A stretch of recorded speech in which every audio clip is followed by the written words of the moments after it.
Thank you to the IAB for letting me talk about a topic that's not about media transparency. I'm sure that some of you will be happy about that. You'll have to excuse my voice. I'm suffering from a nasty chest cold. I have a one-year-old at home who likes bringing viruses home from daycare. It's been a nasty winter. So here's the Ebiquity corporate slide. There's only one. I'll start off. Who am I and why did I pick this topic? So I've been working at Ebiquity for 8.5 years. It's quite a long stint in media. Prior to that, I was at and prior to that, I launched Profero in this market, which is a full-service digital agency.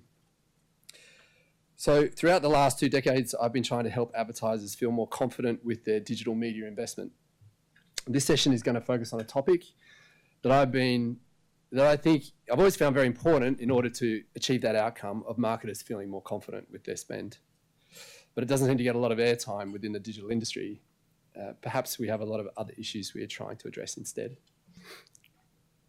It's also a topic that requires input from skill sets right across the Ebiquity service pillars in order to evaluate and get right, from media performance and management through analytics and econometric modelling to the appropriate use of ad tech and data. So my marketing team suggested that the title for this talk was too technical and that I should change it to something more relatable. But sometimes the boring technical topics can be the most important.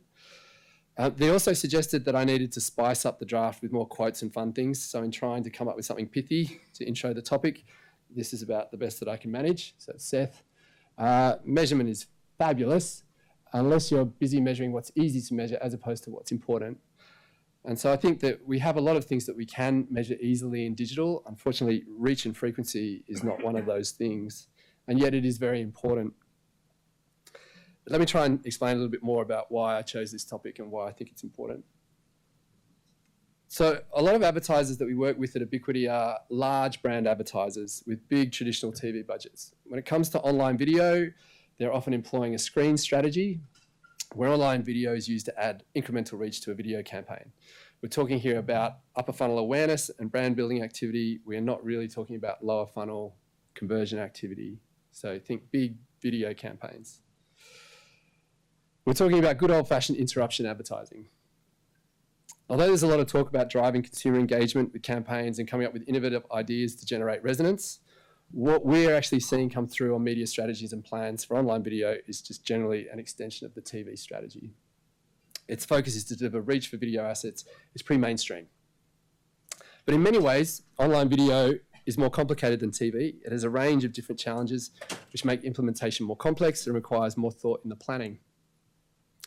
There are different ad formats, an increased array of ad lengths. We've got skippable ads, etc. There's no real industry standard approach to setting and reporting on goals. And we're dealing with imperfect and complicated data sets, as we heard earlier today. The imminent death of the cookie, which is important for controlling frequency and flighting, is a big problem. All of this leads us to focus what is easy to measure rather than some of the more technical, complicated and difficult things to measure. For example, Ebiquity will report on efficiency metrics like CPM or VCPM rather than more complicated things like who's seeing our ads, when are they seeing our ads, and how often are they seeing our ads. This is not to say that efficiency measures are not important, and we do measure a lot of them at Ebiquity, but really effectiveness will be driven by the right people seeing the right ads at the right time. Efficiency is just how much it's going to cost us to deliver those ads. So in this context, I want to go back about 12 years to my time at when one of my main clients was Unilever. So with TV dominating media spend and online video starting to ramp up, we needed to demonstrate to those brand teams at Unilever that online video was an appropriate place to generate incremental reach and that it could be confident in spending their dollars into online video. But the resistance within the marketing team to shifting dollars to online video was very strong. After a few failed media recommendations that fell flat with the brand teams, I decided I needed to understand why the marketing teams were so much more confident with TV than with digital media.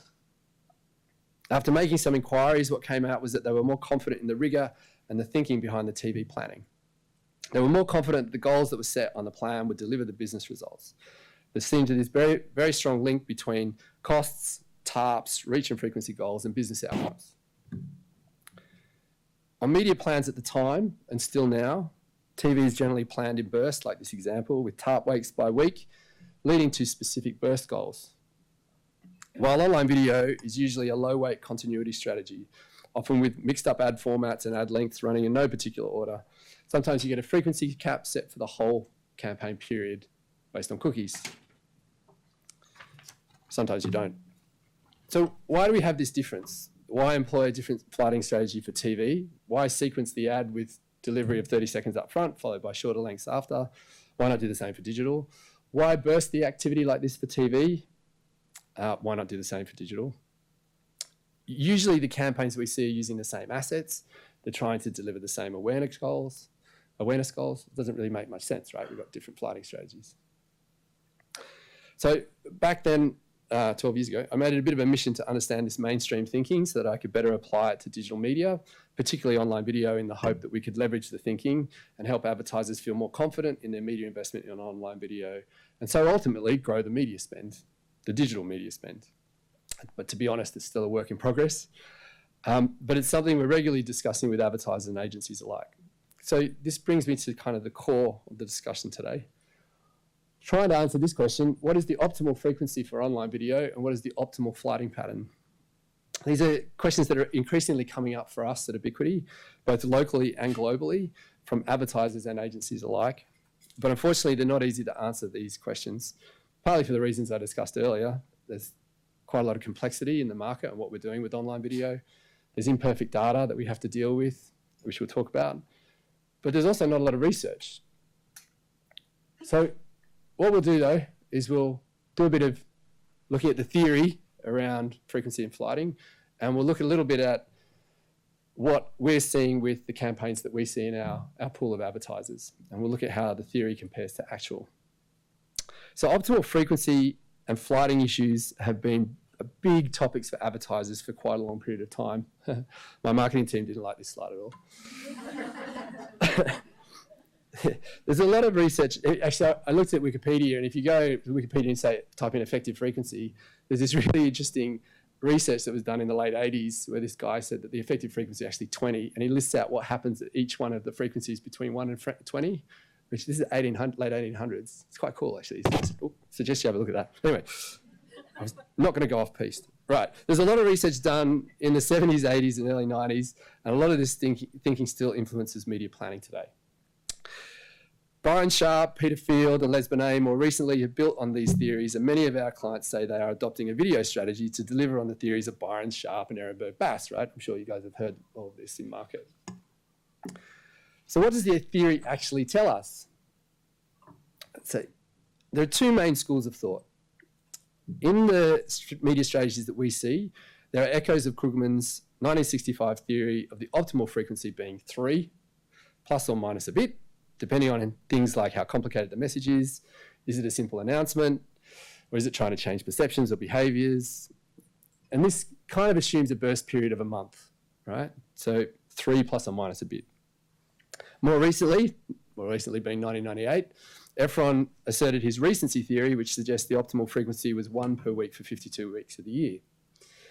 So the objective here is to reach as many people as possible, once per week and only once, but to do this for as long as possible. Recency theory essentially says that there is always someone in the market for your product, and they will be influenced by the most recent ad they see. Byron Sharp talks about repetition creating mental availability, which is known as the effect of brand recognition at the point of sale.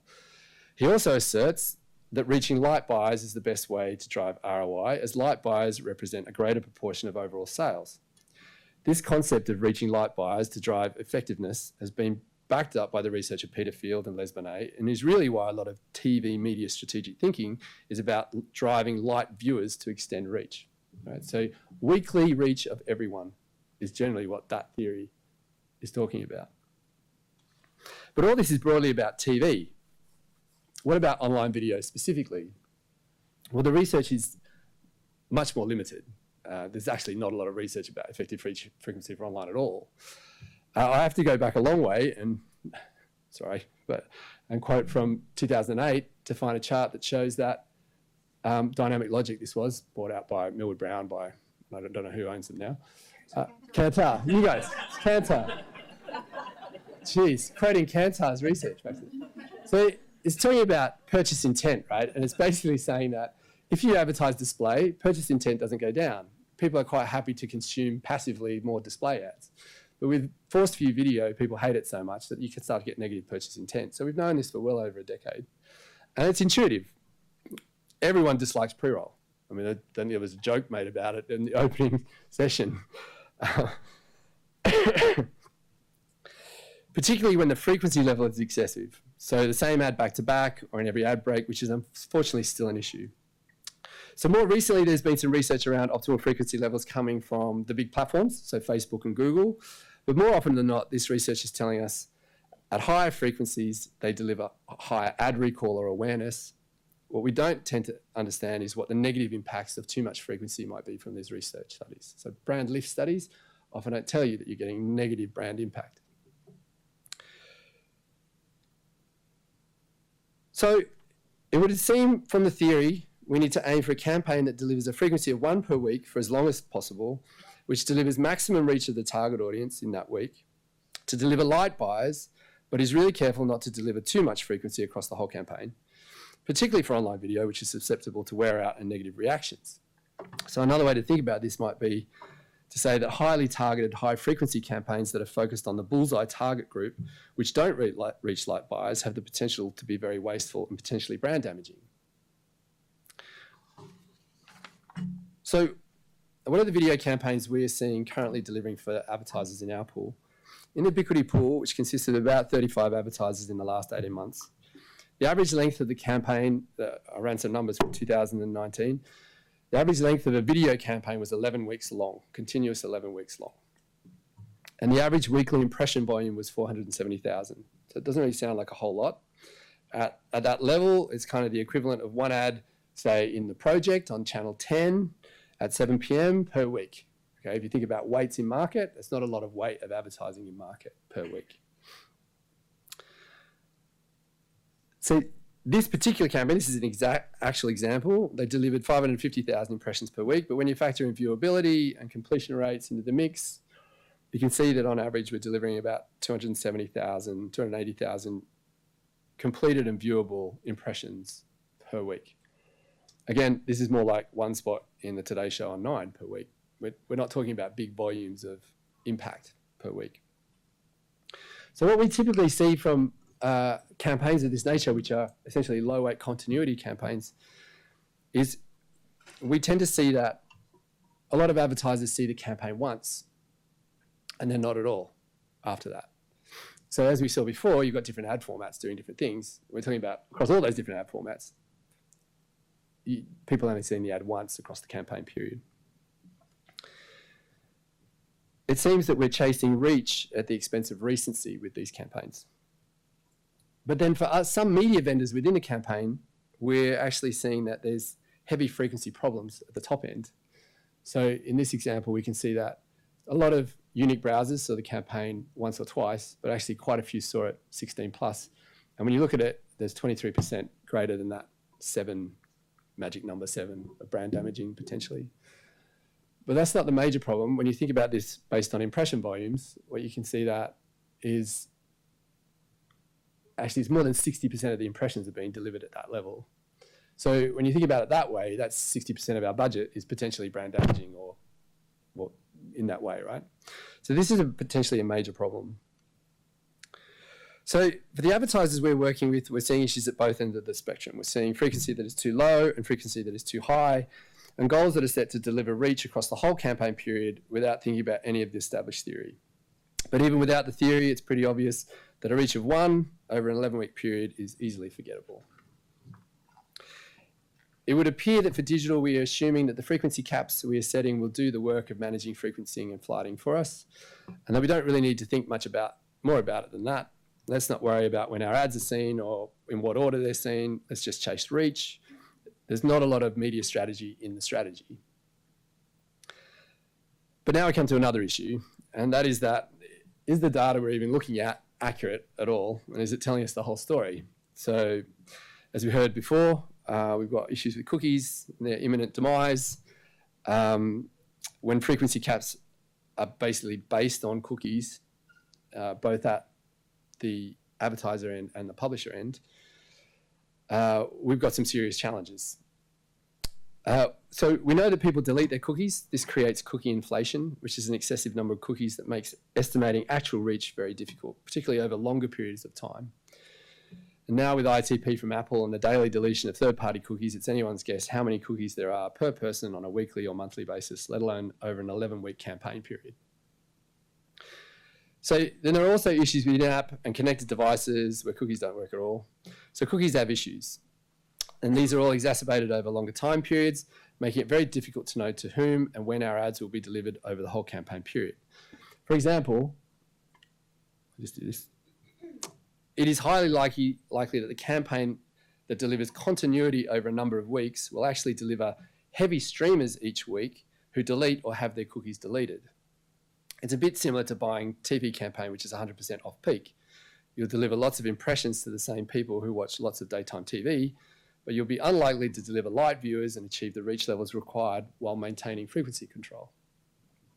Now, we heard earlier there is evolution in this space and that persistent first-party tracking will improve the situation over time, but what should advertisers be doing now to optimize their online video campaigns?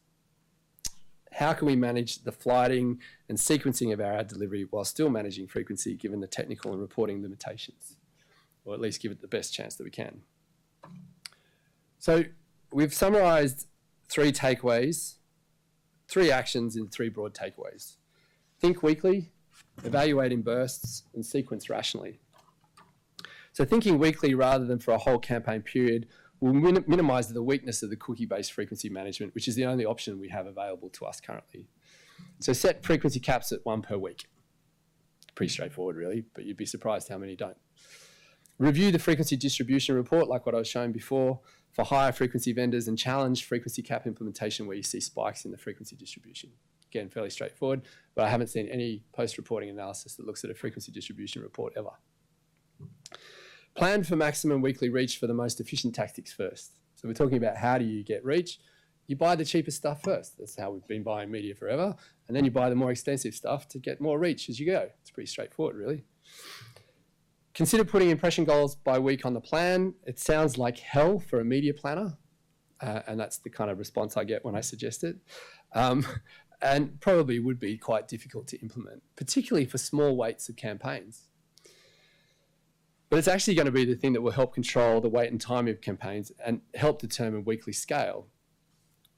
But a week is a short period of time. It's not very practical to set weekly RNF goals on the plan and then report against them using ad servers or Nielsen DAR. A more practical approach to goal setting on the plan is burst flighting. This will allow for more robust reporting over a slightly longer period. So there's 3 broad approaches to flighting video: burst, pulse, and continuity. Continuity tends to sacrifice reach unless budgets are massive.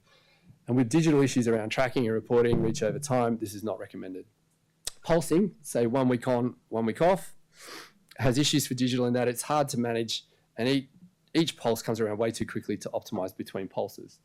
It's generally used in TV flighting to extend a budget. Burst flighting each media channel allows for an improved test and learn approach and avoids set and forget media planning. It will mean more concentrated reach in shorter periods of time. It will reduce wear out and avoid excess frequency issues, particularly for online video. And you can set your reach and frequency goals for the burst and then test and report against those goals. And you can flight different media to fill the gaps, so ensuring you are on air for more weeks of the year. So hopefully backing this up a little bit is some research that we've got coming out of our UK analytics team. They're working on for an FMCG client, which shows efficiencies can be gained from moving from a more continuity-based approach to higher reaching burst strategy. And we're hoping to conduct more research like this in market to get a better understanding of what's actually happening, because there's not a lot of research out there in market around this stuff. And finally, we're encouraging the sequencing of ad delivery within each burst to ensure the optimal message delivery. There's been a number of research studies recently which have shown the sequencing of ad delivery improves campaign performance. Although some vendors, most notably Google, are enabling improved ad sequencing, it can still be difficult to sequence ad delivery given all the technical challenges. So for the advertisers we are working with, most media plans don't have a strategy to deliver ads in any particular order. that it would appear to deliver an optimal path to purchase. The path to purchase begins with the first ad impact. It's just a random luck whether you see a 30-second ad followed by a 15-second ad or a 6-second ad. So this media plan shown here is an example for how these recommendations can lead to online video bursts, logical sequencing of ad delivery, and ultimately improved and more rigorous goals on the plan. For this particular example, we've shown an approach which builds the brand with longer form creative using skippable and 30 seconds in the first few weeks, in line with the TV launch, and then uses shorter form to remind consumers later in the campaign.